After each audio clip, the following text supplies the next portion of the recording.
I'm back. I lived. Oh, man. Is that 2 weeks in a row I've had to say that? Oh, boy. I can't believe I survived. What a wild series of events. How was your guys' weekend? Yeah, so I was in Austin hosting an Mortal Kombat tournament, which this is the full circle. So we hosted a tournament on the channel that was a qualifier for the RTX offline event, right? The plan was we were going to go, and then all the people whose players won tournaments and stuff, we would commentate on the matches and talk about it and stuff.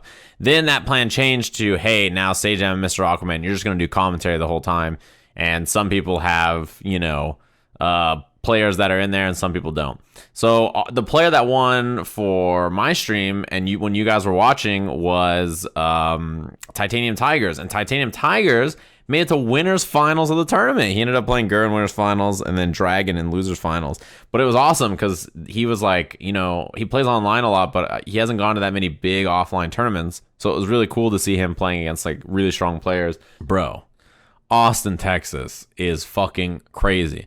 How many downtowns do they allow these scooters in the US? I don't really see them very much in LA when I'm there. I rarely see these scooters. When I was there for like the Dragon Ball finals, I don't think I saw a single scooter. But at Austin, Texas, they have these scooters you can rent downtown. It's $1 to rent them and 15 cents to ride per minute. And they go pretty fast, and people drive them on the sidewalks and on the streets.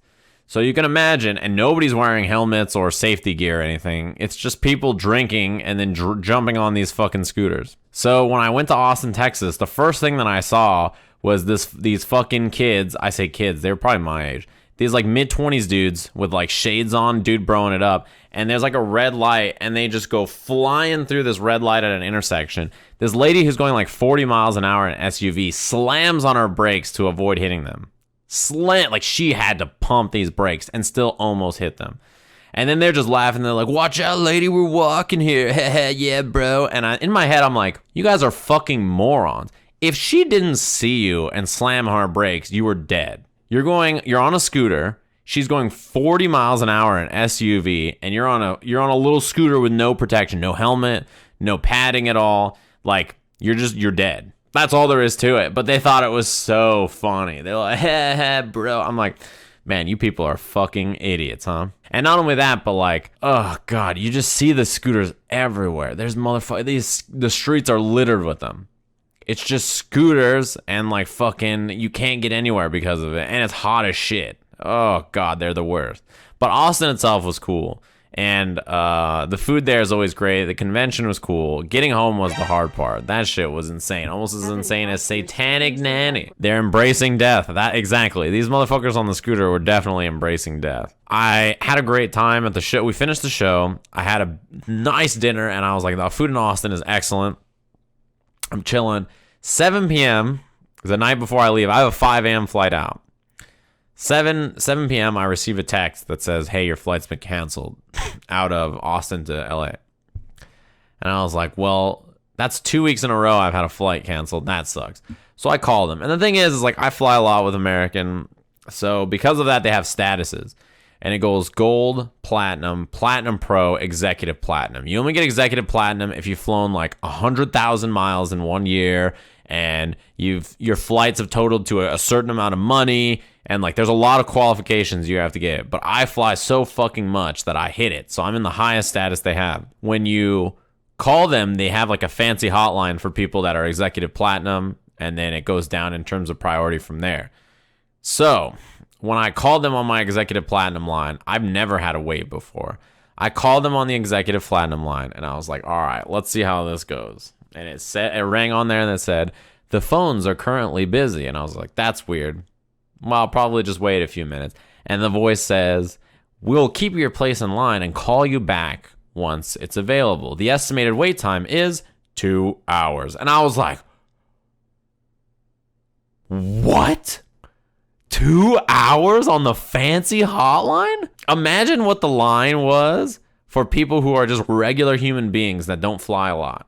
They're just regular happy humans who get to stay home and not experience the fucking turbulent fucking awfulness of flying airlines all the time. 2 hours. So I was like, well, and they're like, well, thank you for calling. We'll call you then. Hung up the phone. And I was like, there must have been a lot of cancellations.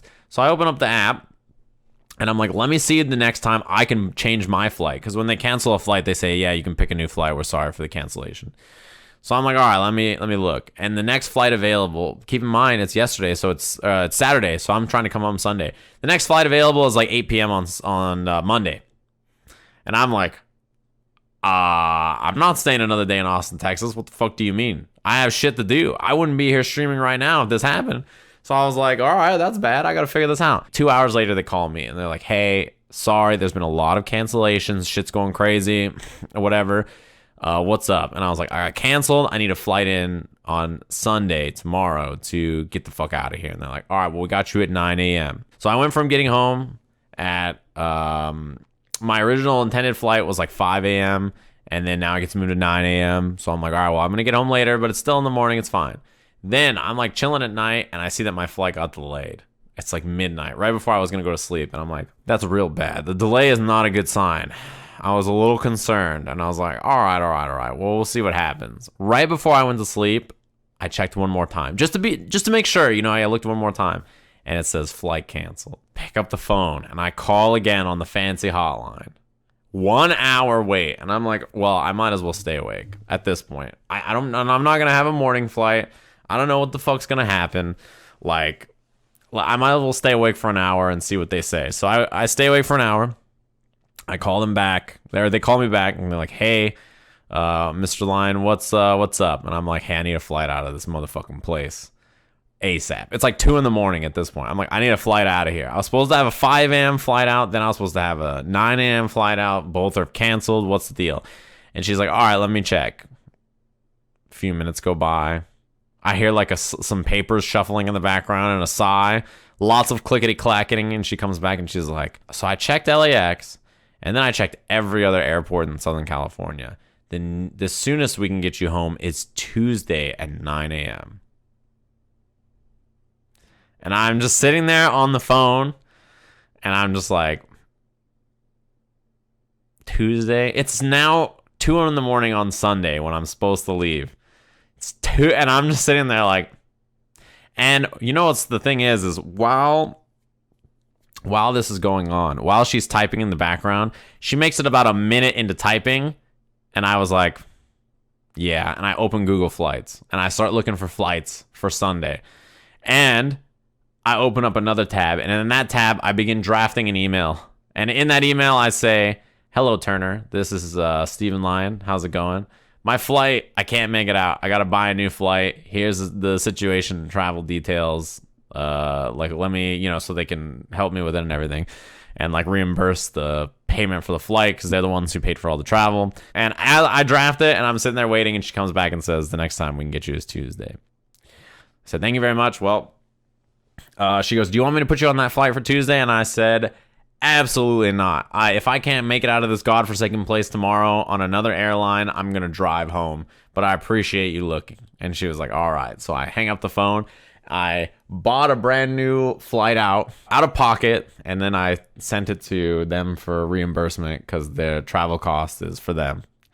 No big deal. It's only buying a flight from a new airline one way on the same day that it was going to happen. So I just paid only $600 out of pocket to buy a new flight. No problem. Everybody has $600 lying around. So I buy myself a $600 one-way flight home. And then I'm like, okay, well, things have been going great. Things have been going real great. This couple of weeks have been rough. But now I went from having a 5 a.m. flight out to a 9 a.m. flight out to a 4 p.m. flight out. And I wait, and I show up the next day. I get to the thing. I check in for the flight. Everything's good. We're fine. I get on the flight. I'm like, thank God I'm leaving this place. I've made it out of Austin, Texas alive. We're sitting on the flight, middle seat, of course. I booked on another airline. I didn't get to pick my seat. I'm a middle seat, of course. The guy next to me, this motherfucker, man, he had all the barbecue in Austin, Texas, and then some. And he is crowding the armrest like crazy. I'm like, you know what? I'm going to make it home. It's only a 2-hour flight. I'll survive. I'm going to be okay. I'm like, all right. And we're sitting on the flight where it comes on. We're sitting there. We're chilling. 5 minutes goes by. 10 minutes go by. I'm like, come on, man. Just start backing up. Taxi us out of here. The captain door opens. And I was like, no. What do you mean? As soon as the captain door opened, I knew it. The people around me, they're looking at their phones and shit. Rookies. I knew it. I was like, fuck. It opens up and the captain's like, this is your captain speaking. Turns out there is a mechanism on the way that the aircraft engine closes that's not currently functioning correctly. We believe it's just some kind of gasket hanging out. Now, I will tell you guys, I am supremely confident that it's a small delay and that if we get the maintenance crews to look down there, everything's going to be just fine. But because of that, we can't mess with anything on the engine while you guys are on the flight. So we will be deplaning. And when the words, it felt like I was wearing headphones that were on max volume around my ears. When he said the word deplaning, I feel like my ears just went with the sound of it. Like, I just was like, oh no. And then everybody on the flight is just like, oh my God, oh, we got a deplane. And I'm just sitting there, I'm just like, this is bad. This is real bad. I'm just like sitting there thinking to myself, like, I'm going to rent a car. I'm driving home. That's all there is to it. It's 20 hours. I can make it. That's all I'm thinking in my head. I was like, I'm driving home. If I get off this flight and they cancel it, I'm going downstairs to the rental car and I'm driving 20 hours to Southern California. So we go deplaning. We make it off the plane. Everybody gets off disgruntled. I'm sitting there. I'm not going to have my luggage is what I'm thinking. I'm like, I'm going to have them send my luggage home. I'm going to miss it again. No problem. It's going to be fine. And I'm sitting there, and they're like, captain comes back on. All right, everybody, I've got an update. Turns out everything is okay. We're just waiting on some paperwork to clear us, but minor mechanical situation. We'll be back on the plane, probably boarding things up again in about 15, 20 minutes. So if you want to go to the bathroom, stretch your legs, get up and everything, we do again apologize for the delay. We'll be back on our way to Long Beach, California in just a little bit. And he clicks it off. And I was like, thank fucking God. I need to get the fuck out of here. I don't know care what it takes, but this hex can't keep me here. So we get back on the plane. All the barbecue in Austin, Texas to my right. Smells like sunscreen and a long weekend on my left. Get up, board, flight takes off. I watched television. I haven't watched television in years. I watched Avengers 1 with commercials for like the whole flight. That's all I could do. And we made it through, landed in Long Beach, California, showed up, and I'm standing there waiting for my bags, and I'm like, I can't believe I made it. Holy shit. I can't believe I'm home. This shit is awful. And I'm standing there waiting for my bags. 5 minutes goes by. 10 minutes goes by, and I'm like, come on, man. Come the fuck on, man. Where the fuck is my bag? The lady walks by, and she's like, sorry, everybody. It's going to be about 10 more minutes for the bags. There's been an error or whatever. And I just like, the way I looked at her, I was like, of course there's been an error with the bags. It's going to be okay. And as I'm thinking to myself, like, this shit is incredibly cursed, I hear like, woo! And then I look back and the belt started to spin and out comes my bag. And I was like, I'm going home. I've never wanted to be a Crash Team Racing and Super Mario 64 slow runner more in my entire life. I was like, I'm going home. I can't wait to get back into my bed and never leave. Get me the fuck out of here. I was like, how many subs do I need to never travel again? I was like, let me look at the sub count. Hold up. I looked at the sub count. I was like, fuck. All right, well, whatever. I'll just keep streaming anyway. I had Orlando last week. I had Austin, Texas this week. And between the two, I've now had 3 canceled flights. I believe 6 delays. Witnessed a near death in the airport. And lost my bags. And now I'm home in Southern California with 1 trip before I go to Evo. I'm flying to NorCal. And I was considering extending it to stay to strong style, but with the current state of my travel affairs, I feel like I need every day home I can get. The thing is that in all my time of travel, I have never had anything as bad as the last 2 weeks in a row. Not close. Ever.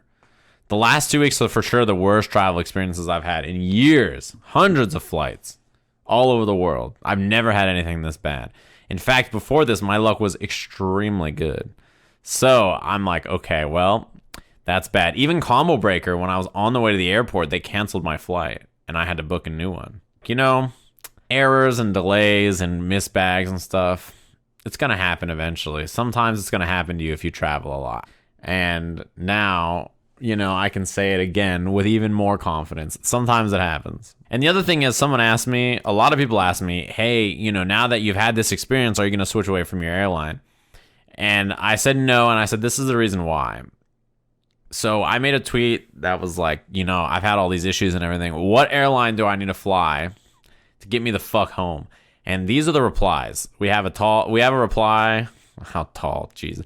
We have a reply that was like, I fly American and I hate them. I love Delta. And then the next reply is, I flew American and I loved it. And when I flew Delta, I hated it. The next reply is, JetBlue has given me no issues ever. They're the best. I hate X or Y airline. And then the next reply is, when I flew JetBlue, it was a miserable experience. And then their reply is, I love this airport. So the thing is, like, no matter where you fly or who you fly with, you're going to have issues. Oh boy. What a fucking couple of weeks of travel though.